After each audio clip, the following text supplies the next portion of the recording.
사람은 그 능력에 있어서 그 크기가 비슷합니다. 잘난 사람, 특별한 사람이 있는 것처럼 보이지만 그렇지 않습니다.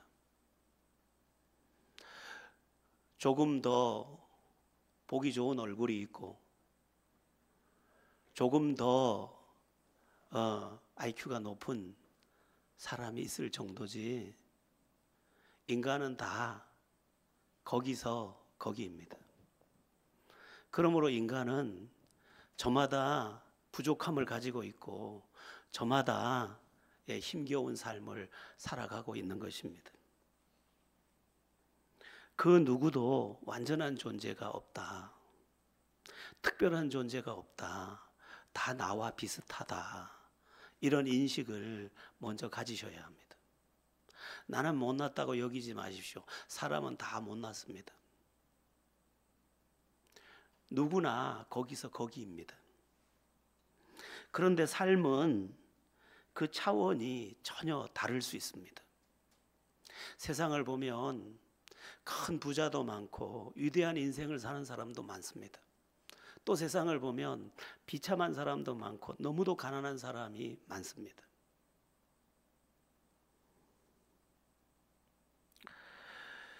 그런데 알고 보면 잘생겼다고 잘 사는 것도 아니고 많이 배웠다고 잘 사는 것도 아니고 뭔가 다르더라는 것입니다.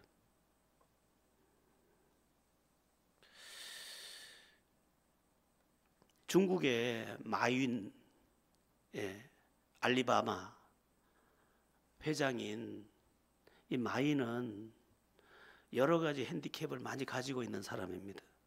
머리도 나쁘고 키도 작고 얼굴도 못생기고.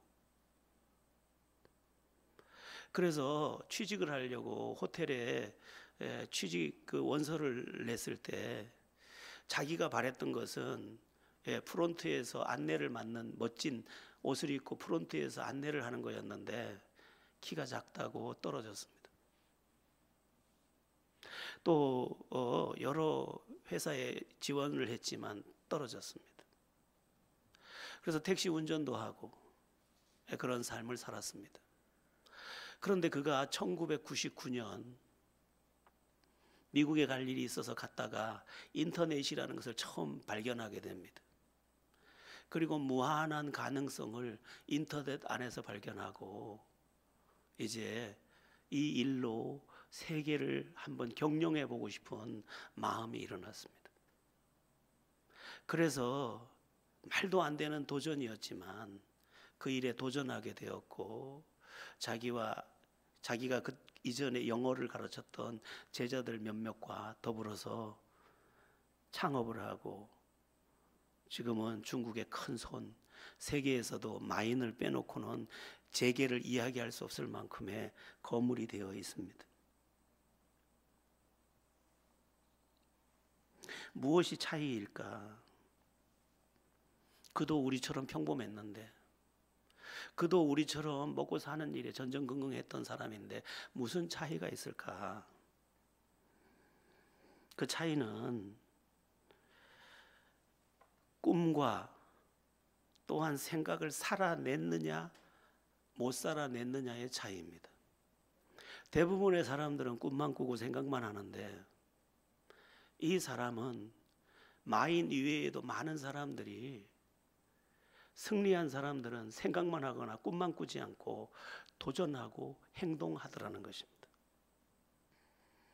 우리나라의 네이버, 카카오톡, 배달의 민족 이런 것들도 생각에 있던 것이 나와서 그것이 행동이 되고 행동이 됐을 때 저렇게 엄청난 기업으로 올라선 것입니다.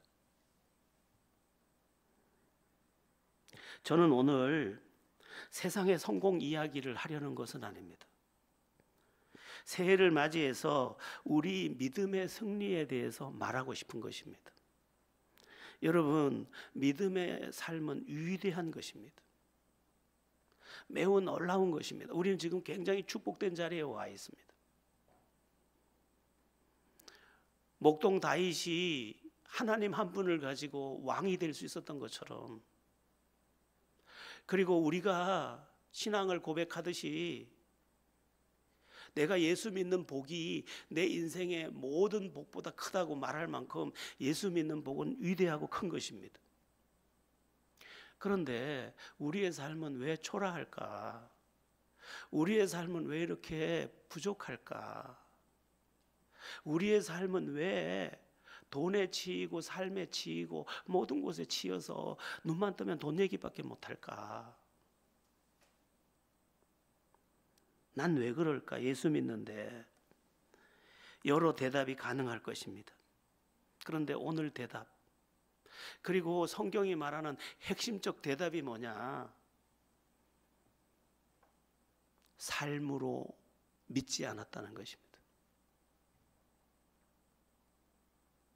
삶으로 믿어야 되는데 입술로 믿고 생각으로 믿고 관념으로만 믿었다는 것입니다. 야고보서에 보면 적나라하게 이 부분을 고발하는 내용들이 나옵니다. 그 중에 야고보서 2장 17절이 굉장히 적나라합니다. 우리 한번 야고보서 2장 17절을 읽어보겠습니다. 이와 같이 행함이 없는 믿음은 그 자체가 죽은 것이라. 생각만으로 믿거나 또는 마음만으로 믿거나 입술만으로 믿는 것은 믿음이 아니야. 씨앗을 손에 들고 100년을 가지고 있은들 아무것도 거두지 못하는 것처럼 생명의 말씀을 내가 가지고 있다 할지라도, 살아계신 하나님을 믿는다 할지라도 그것이 삶으로 믿는 믿음이 아니라면 그것은 죽은 것과 똑같아. 여러분, 생명이 있는 씨앗을 심으면 어떤 일이 일어납니까? 푸른 싹이 올라오고 푸른 싹이 춤을 추다가 황금 물결을 춤추면서 열매를 풍성하게 주게 되어 있습니다. 그런데 심지 않으면 여전히 나달 하나로 거기 있는 것입니다. 우리의 믿음이 그렇다는 것입니다. 삶으로 믿는 게 아니라 생각으로 믿고 믿는다고 믿고 입술로 믿는 것에 매일 그쳐 있어서 입술은 찬란한데 삶은 오늘도 허덕이고 지치고 무겁고 야속하고 왜 난 이 모양일까 탄식하는 그 자리에 있다는 것입니다. 씨앗을 심으면 거두는 것이 원리입니다. 하나님께서 이 세상을 창조하실 때 그 원리를 가지고 생명을 이곳에 이 땅에 보내놓으신 것입니다. 주님을 믿는 원리도 똑같습니다. 삶으로 믿어야 한다. 그러면 풍성한 열매를 얻는다. 왜? 씨앗이 심으면 열매 맺는 것처럼 네가 삶으로 심었기 때문에 그 심은 것에서 풍성한 열매는 당연히 맺히는 것이다 말씀하는 것입니다. 그러면 주님의 사람이 씨앗을 심는 것과 같이 살아내야 하는 삶의 그 내용은 무엇이냐? 무엇에 근거한 삶이어야 하느냐? 크게 두 가지입니다. 첫째는 우리가 배운 바 그 말씀입니다. 우리가 배운 그 말씀을 내 삶으로 살아내야 비로소 나는 믿음의 자리에 도착한 것입니다. 저희 할머니가 훈장집 딸이라서 저한테 많은 이야기를 해주셨습니다. 그 중에 늘 잊지 못하는 이야기가 얘야, 부뚜막에 소금도 넣어야 짜단다. 그 말을 참 많이 해주셨습니다. 저기 가서 저것 좀 해. 그거 아무것도 아니야. 금방 해. 그거 안 해. 그거 쉬운 거야. 쉬워? 부뚜막에 소금도 넣어야 짜. 부뚜막에 있는 소금 던져 넣는 거 얼마나 쉽니? 그러나 그 쉬운 것도 안 하면 아무것도 아니야. 훈장집 딸이니까 그런 문자를 많이 아셔요. 그렇습니다. 우리가 1000가지 만가지를 알고 그거 쉽다고 생각하지만 그 배운 말씀을 실천하지 않으면 부뚜막에 있는 소금이라도 넣지 않으면 짜지 않은 것처럼 우리의 그 많이 아는 말씀, 심지어 암송하고 있다 할지라도 그것은 아무 소용이 없는 것입니다. 앞에서 행함이 없는 믿음은 죽은 믿음이라고 말씀을 드렸는데, 사랑에 대해서도 마찬가지입니다. 사랑을 배웠다. 어떻게 사랑해야 되는지를 배웠다. 그러면 사랑을 삶으로 실천하기 위해 온 힘을 다해야 합니다. 그게 삶으로 믿는 예수입니다. 근데 야고보서 조금 전에 2장 17절에서 행함이 없는 믿음은 죽은 믿음이라고 했는데, 죽은 것이라고 했는데, 그 바로 앞에 나오는 야고보서 2장 15절 16절에 의미심장한 이야기가 나옵니다.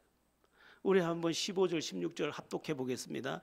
만일 형제나 자매가 헐벗고 일용할 양식이 없는데 너희 중에 누구든지 그에게 이르되 평안히 가라, 덥게 하라, 배부르게 하라 하며 그 몸에 쓸 것을 주지 아니하면 무슨 유익이 있으리요. 사랑을 가르쳤더니 사랑을 말로만 하더라는 거예요. 왜 평안히 하지 그랬어? 왜 배부르게 하지 그랬어? 따뜻하게 하지 왜 그랬어? 말로만 하면, 우리가 어린이 그 찬양에 보면 말로만 하면 소용없어요. 바로 그거죠.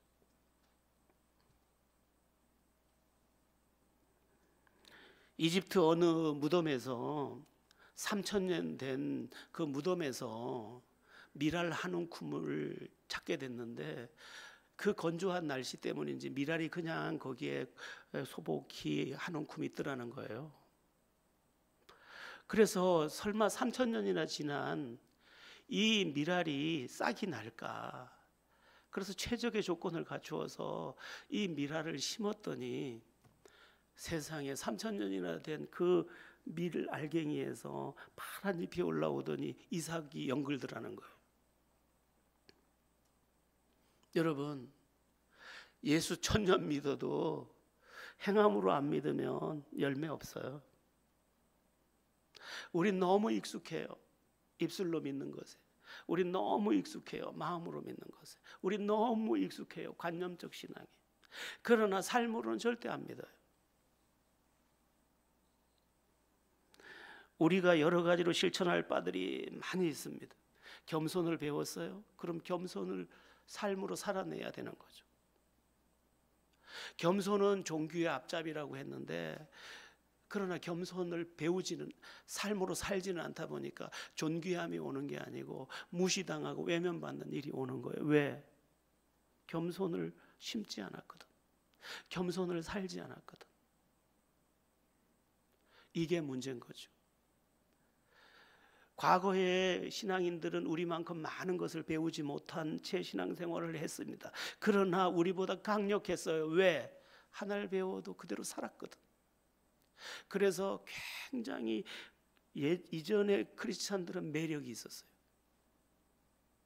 삶이 제 어린 나이에, 저는 교회도 안 다니지만 교회 다니는 사람들을 보면 아름다웠어요. 왠지 마음이 갔어요. 그리고 제가 무슨 부탁을 할 때면 그분들에게 부탁을 하면 다 들어주셨어요. 아저씨 학교에서 낫 가져오라 그러는데요, 여기 낫이 있는데 몹쓸 낫 하나밖에 없어요. 어떡하죠? 그러니까 그걸 1시간 2시간 앉아서 갈아서 주시는 분이 크리스찬이에요. 우리 아버지보다도 3살이나 많은 분이요. 크리스찬들이 달랐어요. 삶으로 믿었어요. 그 매력이 있었어요. 누가 동네에서 돌아가시면 그분들이 와서 하는 건 달랐어요. 그분들 다 앉아서 기도하고, 그리고 그 상을 당한 사람을 한참을 안아주고 같이 울었어요. 어린 제가 봐도 아주 달랐어요. 매력이 있었어요. 지금은 매력이 한 개도 없어요. 왜냐하면 입술만 달싹거리거든. 마음만, 판단만 가득하거든. 이게 우리의 심각한 이 시대의 크리스찬들의 질병이에요. 기도가 응답이라고 배웠고, 기도를 통해서 하나님 은혜 주시겠다고 말씀했으면 기도해야죠. 그게 삶으로 믿는 거예요. 그런데 기도를 내던지고 믿어요. 기도가 얼마나 엄청난 건지 몰라요. 기도는요, 엄마가 아이를 낳아놓고 엄마를 바라보는 엄마의 눈과 같은 거예요. 하나님이 우리를 당신의 자녀로 택해놓고 우리에게 엄마의 눈으로 바라보는 하나님의 눈이에요. 오늘 내가 너를 낳았어. 넌 내 자녀야. 넌 울어도 되고 나한테 소리를 질러도 돼. 난 너에게 다 줄 거니까. 그게 기도예요. 그런데 믿음이 있다고 하지만 관념적 믿음밖에 없으니까 삶으로는 절대로 행동 안 해요. 기도하는 것도 너무 낮고요. 기도가 깊지를 않아요. 뭐 여러 가지가 많아요. 으뜸이 되고자 하는 사람은 모든 사람의 종이 되어야 하리라. 배웠으면 종이 되어야 되는데 자꾸 주인하려고 하잖아요. 그래서 우리 삶이 매력이 없어요. 주라 그리하면 주시리니 곧 후이되어 흔들어 넘치도록 너희에게 안겨주리라. 주라고 하는데 우리는 안 주려고 해요. 안 주려고. 어떻게든 안 주려고. 그래서 매력이 없어요. 열매도 없어요.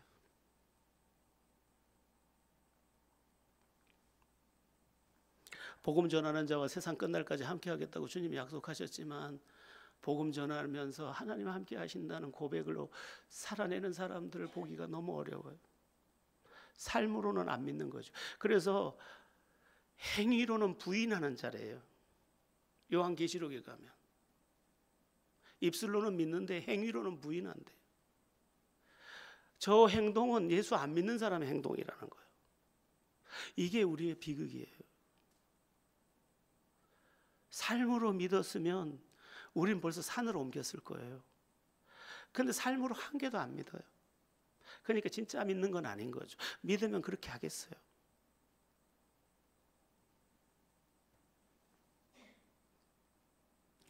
여러분, 뭐 잠언서에 보면 뭐 입술에 대한 말씀도 많고, 마음에 대한 말씀도 나오고 또 부지런하라는 말씀도 나오고 여러 주제가 죄는 뭐 죄에 대해서도 음란함도 나오고 다 나오는데 하나를 읽으면서 감동받을 게 아니고 하나를 읽으면서 울어야 돼요.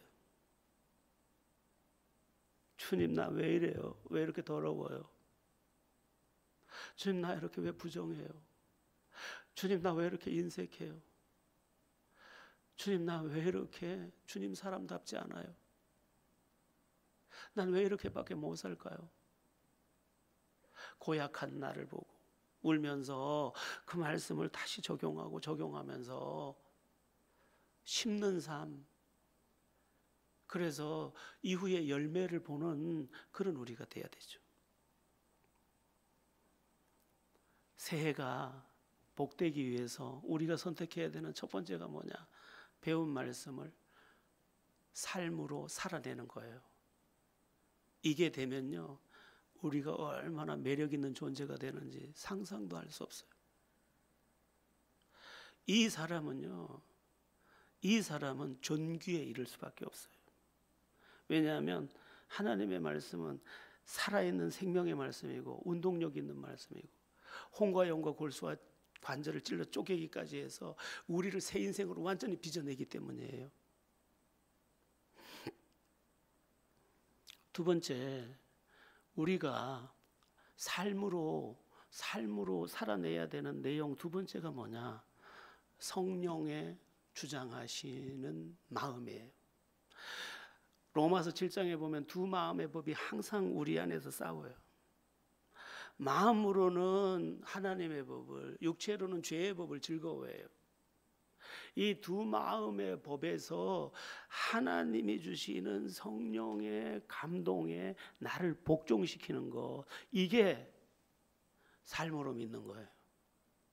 예수 믿었다고 해서 무풍지대에 사는 게 아니에요. 항상 유혹이 있고 항상 못된 내가 잡아당기고 그 못된 나 배후에 마귀가 비웃고 있고, 이 싸움에서 성령이 주장하는 마음에 복종하는 거, 성령이 주장하는 마음에 나를 드리는 거, 그게 삶으로 믿는 거예요. 이걸 굉장히 잘했던 사람이 하나 있어요. 뭐 여러 사람들이 역사적으로 많지만 제가 가까이서 책으로 만난 사람은 조이 도우슨이라는 사람이에요. 하나님의 불이라는 책도 썼지만 하나님의 음성을 듣는 법이라는 책도 쓰고 뭐 다양한 책을 쓴 분이에요. 거기 보면 성령이 자기 마음을 주장하면 이분은 무조건 순종해 버려요. 손해가 되고 이익이 되고 이해가 되고 이해가 안 되고 상관없어요. 성령이 주장하는 마음에는 그냥 복종해요. 그러다 보니까 하나님의 불을 경험해서 하나님의 불이라는 책을 썼고, 그러다 보니까 하나님의 음성을 듣는 법이라는 책을 쓰게 됐어요. 순종하니까 자꾸 성령의 주장하심에 순종하니까 성령께서 계속 감동을 주시고 은혜를 주시고 음성을 주시는 거예요. 우리가 아까 성령에 대해서 찬양할 때 참 마음이 뜨거웠는데, 성령은 우리가 부르는 이름이 아니고 실제예요.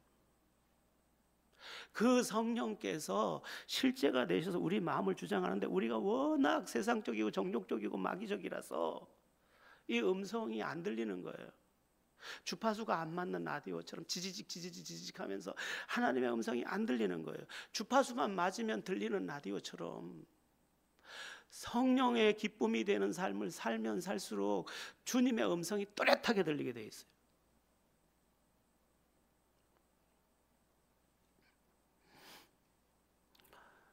헨리 나우엔이라는 사람이 있어요. 굉장한 영성가예요. 아마 20세기가 낳은 최고의 영성가라고 해도 돼요. 네덜란드 사람인데 하버드대 교수였죠.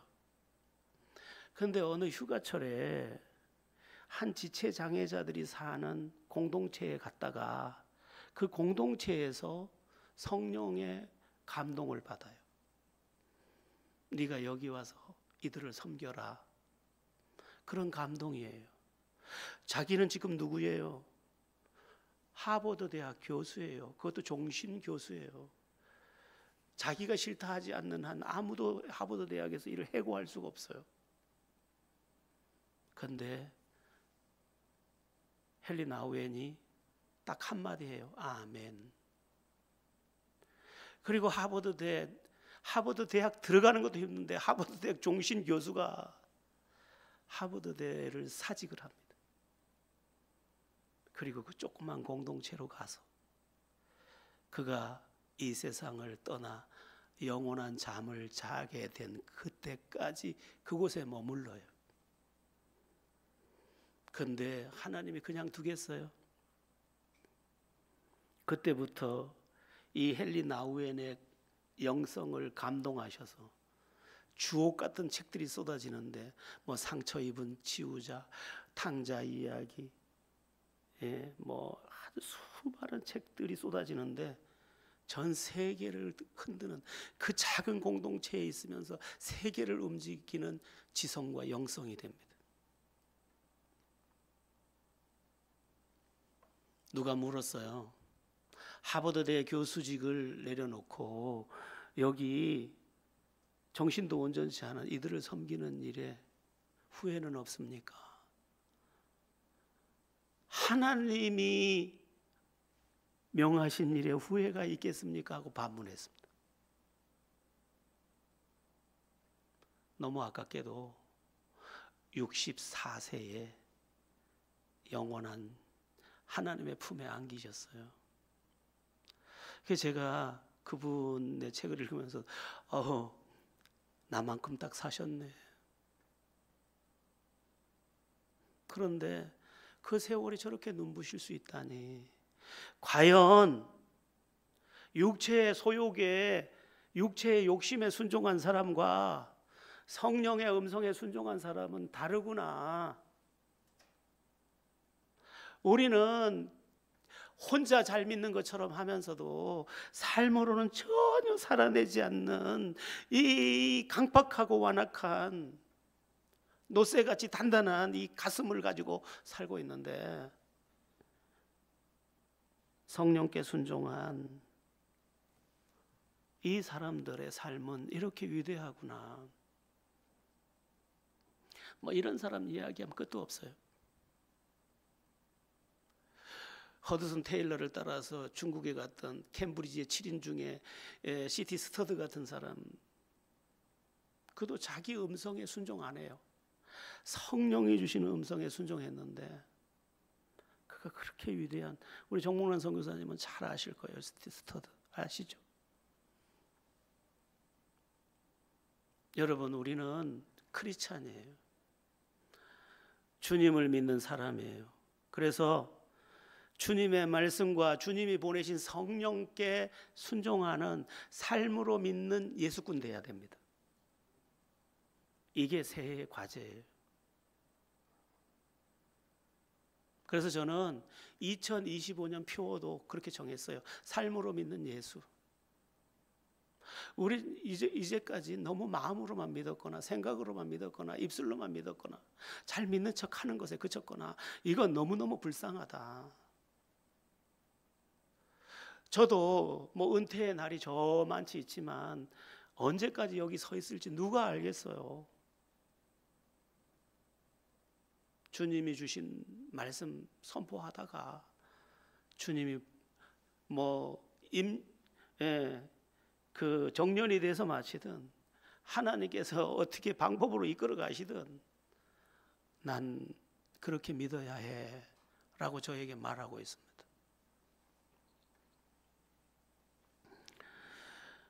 오늘 설교 제목도 삶으로 믿는 예수인데, 예수는 삶으로 믿어야 합니다.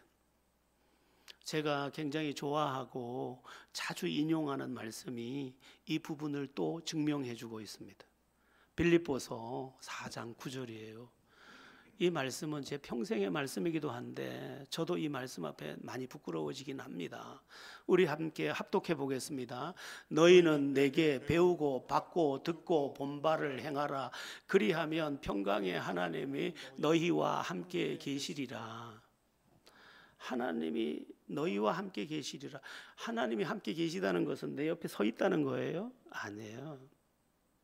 하나님이 함께 계시다는 것은 하나님이 함께 계신 증거가 네 앞에 계속 있을 거라는 말이에요. 이삭이 극한 흉년이 들어서 짐승들까지 먹을 풀이 없을 상황에서 살 길은 오직 이집트 나일강 옆으로 이사를 가서 아무리 가뭄이 와도 그 넘실거리는 물을 통하여 자라난 그 식물을 먹이고 우리도 먹는 거다 여기고 이집트로 이사를 가기로 계획 세웠을 때 하나님께서 이삭에게 그냥 여기 그랄, 그 땅이 그랄 땅인데 그랄에 머물라. 내가 너와 함께 하겠다.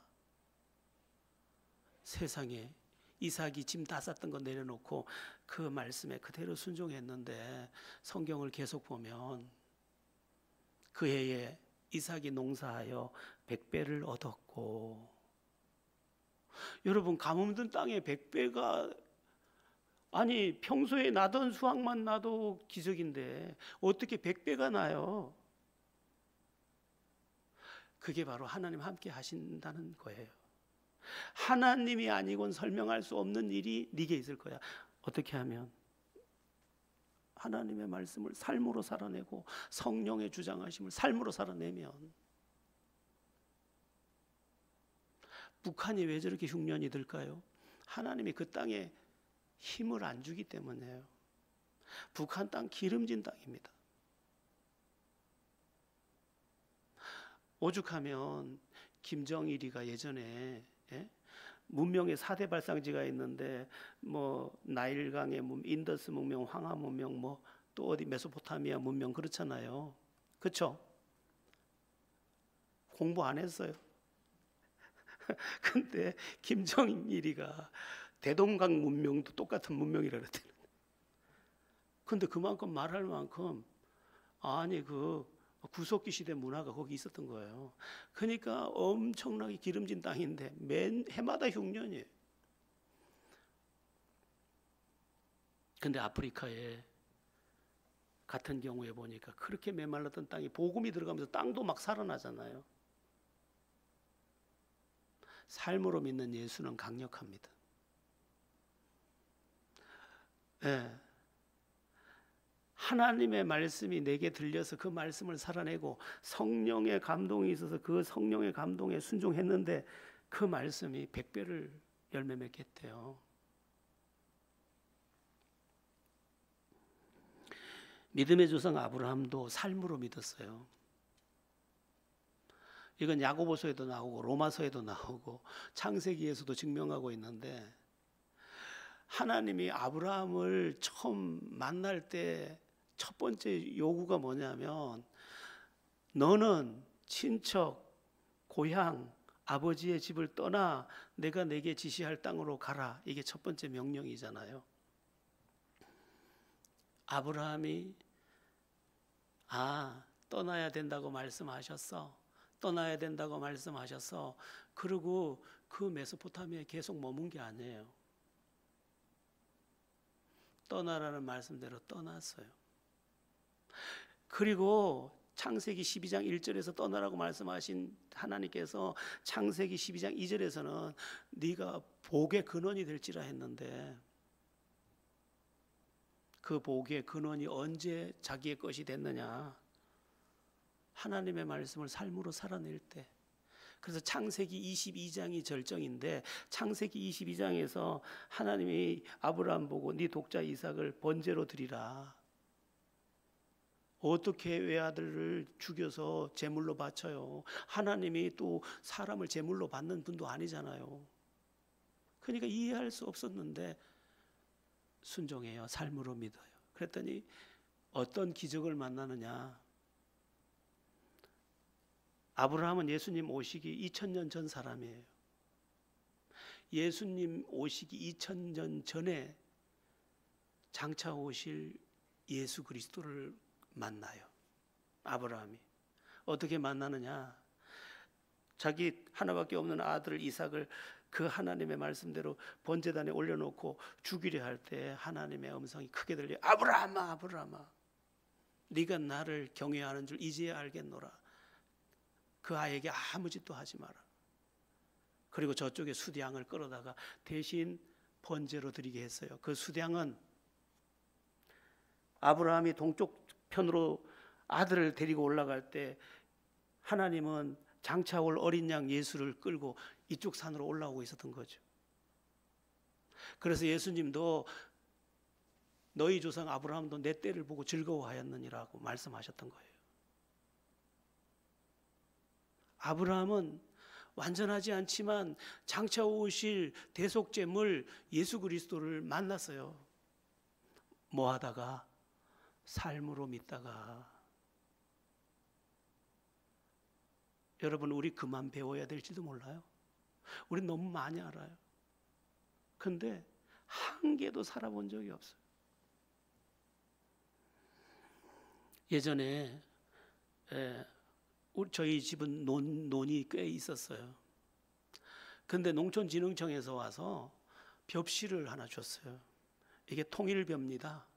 갖다가 한번 심어보세요. 수확이 배가 날 겁니다. 그래서 그 당시 우리는 신리오라는 벽실을 쓰고 있었는데, 농촌진흥청에서 갖다 준 통일벼를 심었는데 정말로 배가 소출이 됐어요. 있을 수 없는 일이죠. 종자가 바뀌었을 뿐인데도. 여러분, 우리가 아무리 해도 안 되는 것이 하나님이 준 씨앗에 이 생명의 말씀을 심어내면 곱절 100배 거두는 줄로 믿습니다. 오늘 말씀이 여러분들에게 들리기를 바라요. 우리 저기 학생들도 도전하고 하나님 말씀을 만약에 삶으로 믿는다, 그는 위대한 인생이 될 거예요. 저도 지금 목회를 하면서 굉장히 어려운 코스를 지금 가고 있는 중이에요. 근데 제가 초연해요. 나는 사람 또는 환경, 거기에 내 인생을 기대지 않았지. 하나님께 기댔지. 진리의 말씀에 기댔지. 성령님께 기댔지. 말씀하세요. 감동하세요. 저 그렇게 할 겁니다.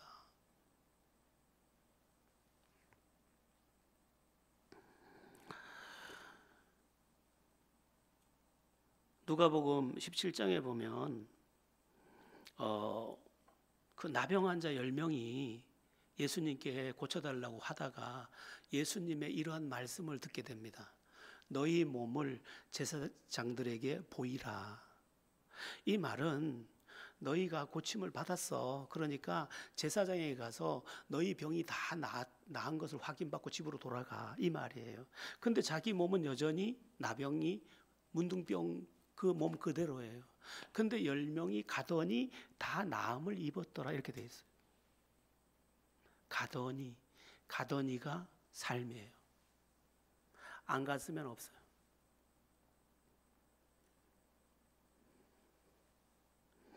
여러분, 우리는 기필코 예수님을 삶으로 믿어야 합니다. 그렇지 않으면 우리 입술의 고백과 마음의 믿음이 다 허무하게 됩니다. 돌아가신 정필도 목사님이 장로님 한 분이 이제 돌아가실 때가 돼가지고 이제 마지막에 이제 그 침상에서 여러 이야기를 나누면서 장로님 보고 이렇게 말씀하셨대요. 정필도 목사님 다운 말이에요. 장로님 얼마나 좋으세요. 이제 예수님 만나겠네요. 철석까지 믿고 그렇게 장로님한테 얘기했더니 장로님한테 가봐야 알지요. 믿는다고 했지만 믿지 않았던 거죠. 그러면서 정필도 목사님이 그 설교를 하면서 그래, 가봐야 한대요. 글쎄 세상에. 여러분 가봐야 하나요? 믿는다고 말했지만 실제로는 못 믿고 있는 모습들인 거죠. 여러분 예수를 삶으로 믿어야 돼요. 그래야 가보지 않고도 알게 돼요. 왜냐하면 삶으로 믿는 중에 경험된 예수가 계속해서 증명해 줄 거거든.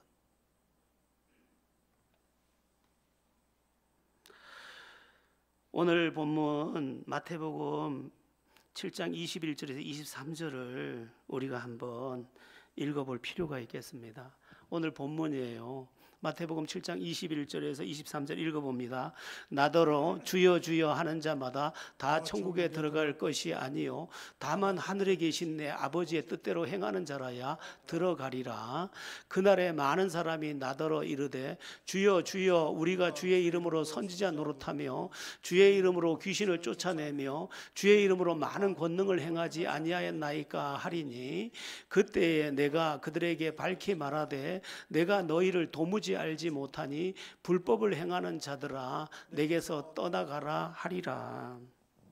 평생 주여 주여 하고 가끔은 예수의 이름으로 물러가라 해서 귀신도 내쫓고 또 말씀을 가르치면서 선지자 노릇까지 다 했는데 불법을 행하는 자들아 난 너 모이를 떠나가라 이렇게 했다는 거예요. 왜요? 삶으로 믿은 예수가 아니라는 거예요. 뒤에 나와요. 그 뒤에 나오는 것이 비유로 나오는데 반석 위에 지은 집과 모래 위에 지은 집으로 비유되어 있습니다. 우리 24절에서 27절 이어서 합독해 보겠습니다. 그러므로 누구든지 나의 이 말을 듣고 행하는 자는 그 집을 반석 위에 지은 지혜로운 사람 같으리니 비가 내리고 창수가 나고 바람이 불어 그 집에 부딪히되 무너지지 아니하나니 이는 주춧을 반석 위에 놓은 까닭이요 나의 이 말을 듣고 행하지 아니하는 자는 그 집을 모래 위에 지은 어리석은 사람 같으리니 그 비가 내리고 창수가 나고 바람이 불어 그 집에 부딪힘에 무너져 그 무너짐이 심하니라. 배운 말씀, 그 삶으로 살아내는 사람은 반석 위에 지은 집, 입술로 마음으로만 믿은 사람 모래 위에 지은 집 이렇게 되어 있습니다. 여러분 인생은요 평생 집을 짓는 것과 같아요. 어떤 사람은 무너지는 집을 지어놓고 맨날 무너지는 집을 뜯어 고치느라고 평생을 살아요. 또 무너지네 또 무너지네 내 인생 박복도 하지. 무너지는 집을 계속 아무리 해도 무너지는 집이에요. 저희 손주 애가 어떻게 책을 자꾸 읽어달라고 해서 얼마 전에 돼지 삼형제 읽어줬어요. 할아버지 이거 읽어줘. 돼지 삼형제 읽어줘가지고 돼지 삼형제 읽다가 또 은혜 받았어요. 돼지 삼형제가 집을 지었잖아요. 지푸라기로 짓고, 또 어떤 둘째는 뭘로 지었죠? 뭘로 짓고, 세 번째는 벽돌로 지었대요. 늑대가 와가지고 할아버지 불어봐. 날아갔다. 둘째 집도 늑대가 불어서 날아가고, 셋째 집은 벽돌로 지어서 불어봐. 부니까 안 날아간대. 굴뚝으로 늑대가 들어갔대요. 불을 피웠대요. 늑대가 도망갔대요. 여러분, 행하는 믿음은요, 악한 자가 만지지도 못해요. 굴뚝으로도 못 들어와요. 그가 거센 바람을 불어도 내 집을 무너뜨릴 수가 없어요. 그래서 지금 주님이 우리에게 말씀하는 그 메시지가 뭐냐? 삶으로 믿어라, 삶으로. 이제 귀로 그만 믿고, 마음으로 그만 믿고, 생각으로 그만 믿고, 네가 이제껏 배운 모든 것과 성령의 주장하심에 복종하면서 이거 삶으로 한번 믿어봐라. 제가 다윗을 좋아해서 그 다윗의 시편 중에 제일 그 길고 그 말씀에 연관된 시편이 시편 119편이라서 입구만 보니까 시편 119편 1절 2절에 이렇게 나오더라고요. 행위가 온전하여 여호와의 율법을 따라 행하는 자들은 복이 있으며 여호와의 증거를 지키고 전심으로 여호와를 구하는 자는 복이 있도다. 우리가 좋아하는 복이 나오는데 삶으로 믿는 자가 복이 있대요.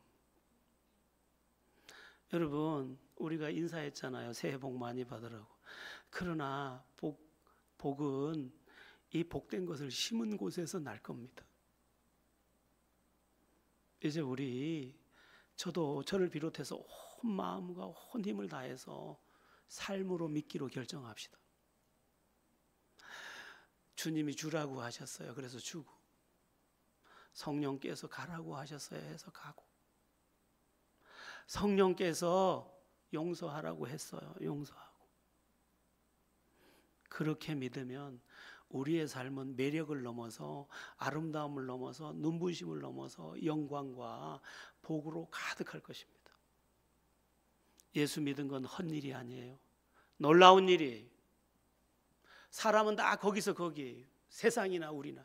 그러나 하나님이 있는 우리는 얼마나 유리하고 큰지 몰라요. 그 하나님을 제대로 믿고 승리하는 비결은 삶으로 믿는 거예요. 세상에서도 생각만 하지 않고 삶으로 살아냈던 사람들이 지금 기적을 써내려가고 있다면 하나님이 있는 우리는 더욱 그렇다는 것입니다. 2025년 새해 삶으로 믿는 예수, 이 표어를 붙들고 온전히 승리하는 축복의 해가 되기를 예수의 이름으로 바랍니다.